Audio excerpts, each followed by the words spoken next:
Ontario schools were open again today, and following days of turmoil, contract negotiations resumed peacefully between CUPE's school support workers and the province, with Premier Doug Ford taking a whole new approach and tone. Al Sweeney has a story. After CUPE school workers were able to claim victory yesterday, saying they forced the province to back down, Premier Doug Ford was thanking the workers today. I'm so relieved that CUPE accepted our offer, that they showed the same willingness to compromise.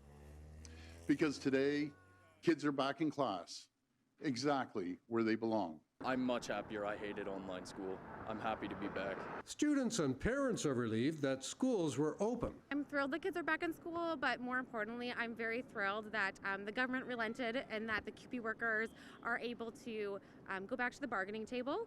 And Doug Ford didn't sound like the same premier who forced a bill through the legislature last week, Bill 28, to impose a contract on CUPE workers and overrule their constitutional rights with the notwithstanding clause, leading to a 2-day strike. You know, folks, I don't want to fight. I just want the kids in school. That's what I want to do.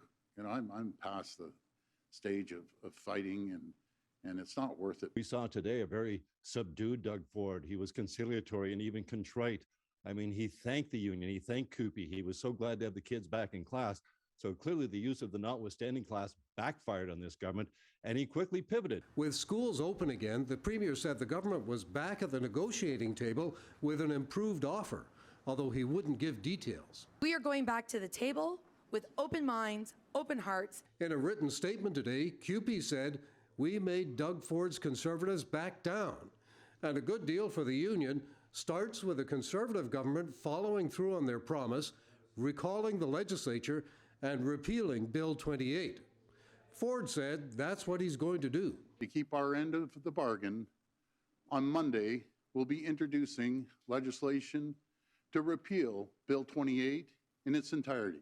But the national president of CUPE says from now on, governments across Canada will have to think twice before trying to override constitutional labor rights with the notwithstanding clause. That was never its intention, was to allow a government to trample on people's rights, whether they're human rights or labor rights. So hopefully a loud message has been sent not only to Premier Ford, but to premiers all across this country that the labor movement, and I believe Canadians generally, are not going to sit back and allow that to happen. Ford also said again and again that he's focused now on helping lower paid workers. We need to invest more in lower income workers, fair for workers, particularly lower income workers. And he's looking ahead to negotiations with other unions who may try to match any pay increases CUPE gets.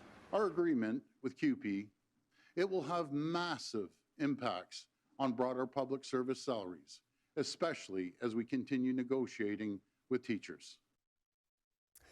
So the premier said today it all comes down to the art of negotiation, which is not what he said last week.